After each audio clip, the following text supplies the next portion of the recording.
Welcome, families, to the fall presentation for Gifted Services at Gunston Middle. I'm Joanna Washington, the resource teacher for the Gifted. In this presentation, I'm going to go over my role as a resource teacher for the Gifted, give you an overview of our services provided here, and a quick overview of the identification process in Arlington Public Schools. These are the recommendations provided by the National Association for Gifted Children. The Virginia Department of Education state that each school district must develop a plan to identify and provide services to those students who have learning needs beyond the regular instructional program. Daily differentiation for gifted learners is a shared responsibility. We use a talent development model as well as young scholars model to ensure all students, but particularly those of underrepresented populations, receive access to resources for rigor, affirmation, and advocacy from all stakeholders. The foundation begins with the district support. The district core elements are commitment, service and curriculum, stakeholder support, evaluation of the program effectiveness. These all support the RTGs and schools in providing cluster teachers with professional learning opportunities, coaching and collaboration, and cluster groups to ensure differentiation, growth, and the use of resources for rigor and the use within our cluster classes.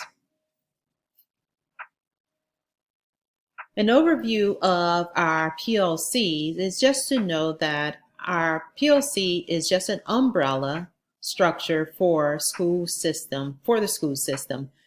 APS has a collaborative approach to meeting the needs of students. Our collaborative learning teams are within each school to do this strategically.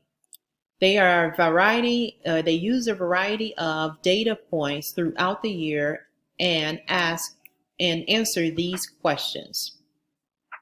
So the key focus in those meetings is to look at the questions of what is it we expect our students to learn, how will we know when they've learned it, how will we provide time and support when they don't learn it, and how will we extend learning when they already know it or learn it quickly.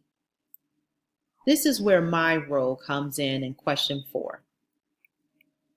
Our Arlington tier system of support also works well with our already structured model for CLTs, and this helps build the capacity to address both the academics and behavior needs of our students. Those two frameworks work together to support the whole student.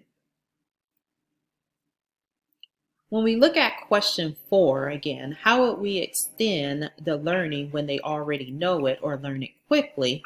This is where I focus with teachers and attending the collaborative learning teams. And my role is to increase teachers' capacity to infuse all of our critical and thinking skills and to infuse many of our strategies within their own pedagogy. I'm also here to support our cluster teachers in documenting student learners and how they are doing or how they are progressing from the beginning of the year to the end. So we want to look at their growth over time. RTGs also advocate for our underserved populations. The links are here for our National Association for Gifted Children, and these links will also be found on our Gunston Gifted Services webpage. When we look at the support we provide to our twice exceptional students, the RTG works with the case carrier for those students with disabilities, also working with the special education coordinator and the school counselor to support the student where needed. This same support also happens for our L students. I will work with the L teacher and our L coordinator and the counselor that is working with the L students. When we look at gifted services here in our classroom, Mainly, our gifted services are really delivered through the classroom teacher. The classroom teacher can differentiate based on content, process, or product. And they usually do this by looking at the student and looking at the student's readiness, interest, or their learning profile level. So as we go through the differentiation, your students may not see me in a pull-out model, but they will receive some type of differentiation within their classroom setting. When we look at our collaborative learning teams, I go into those CLT or collaborative learning team meetings to work with those teachers on creating some type of lessons, whether it is a whole group lesson or somewhere I may pull a small group within the classroom. We may do something where we co-plan and I'm not in the classroom, but the teacher is the one delivering those lessons or those strategies. We have posters around the classroom with our critical and creative thinking framework. And this just is a reminder to teachers of some of those things that they can do or use within their classes to build that critical and creative thinking within their lessons. I also have access to advanced content resources to provide our teachers. So we have some resources for English language arts, math, science, and social studies. And these are the resources I use when I'm working with teachers. Going back to our classroom support, again, I work with the teachers, I work with those cluster teachers to provide some type of support in developing lessons and reaching those students and making sure rigor is embedded in their lessons. When we look at our communication, I will be sending out differentiation reports quarterly. I send that out at the end of every quarter just to communicate with parents on some of the differentiation strategies that are happening in the classroom. I also work with teachers on creating those portfolios for students so we can see that growth over time. So these growth portfolios usually have some type of pre-test, some assessment at the end, and some type of work in between so we can see the growth over time. I also communicate with families by using our conferences or just having my information sessions like this one. I have one in the fall and I have another in the spring. I also use my Twitter page to provide information, just pictures, snapshots of what's happening in the school. And we have other information on the school's website under gifted services. Now I want to look at some frequently asked questions. Sometimes I get these questions and I just wanted to go over a few of those. Some have asked, well, if their child was identified in elementary school, will they still receive services in the middle school? And yes, absolutely. But the services may look a little different here in middle school since we don't use that pull-out model. If we have students that are transferring outside of the district, if they have been identified, I will go in, look at those records and the transcripts and change that identification here in our records, and it does transfer. We do offer reciprocity. When we look at children or students in our classrooms, since we use this cluster group model, really all students do have access to these gifted services.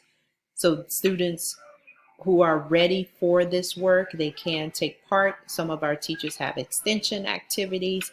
Sometimes they just have that differentiated process where they have a different way of accessing the information, and all students do have access to this. Now, if your child is not choosing the extension activities, we cannot force the child to take part in those because sometimes they are optional and sometimes it's just one of the choices. We do offer choices to students, and if they don't always choose the more challenging activity, it's not something that we will force them to do. If you are interested, or if your child or student is interested in applying to any of our specialty high schools like Thomas Jefferson High School, the WNL with their IB program, or Arlington Tech, There are no major steps to take, but we do want to make sure all students are taking algebra by 8th grade to be accepted into those programs. And I believe TJ has switched their requirements so that students must be taking intensified algebra to be accepted in their program. And here are some other questions. If you have any of those, you can see those there. They will also be listed on our website. If you have questions, you can email me those. I'll be happy to respond to those.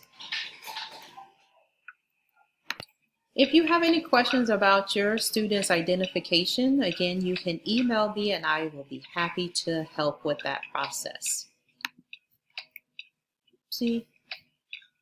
Also, we do have a Gifted Services website. It is located on our Gunston page. You would go up to the top at Programs and click on Gifted Services, and that will give you access to the Gifted Services webpage. Here is another website. This is our Gifted Services website for Arlington Public Schools. If you ever have any other concerns, you can go there to find out any information. And we also have a Twitter page for the district. We have a Gifted Services Advisory Committee, and we're asking if you are able to join the advisory committee. They meet monthly on Mondays from 7 to 8:30 p.m. And the information is here on the screen. And contact information for me, I can be reached at 703-228-6991, and my email address is my first name dot last name at apsva.us. Here are some resources if you needed any resources on gifted education. These websites will also be on my Canvas page or also on the web page if you have any questions about those. I will hold another session about screening and identification in January or February. Please stay tuned for an email for that information. Okay, so our screening and identification information session, I will talk about our universal screener that is coming up in November, the COGAT. I talk about our student conferences, growth portfolios, and our academic performance. Referrals can be made by teachers, parents, community leaders, and students themselves. If you have any questions, again, please feel free in contacting me. Here is a list of schedule of events that are upcoming. And please, again, don't hesitate to contact me with any questions or concerns.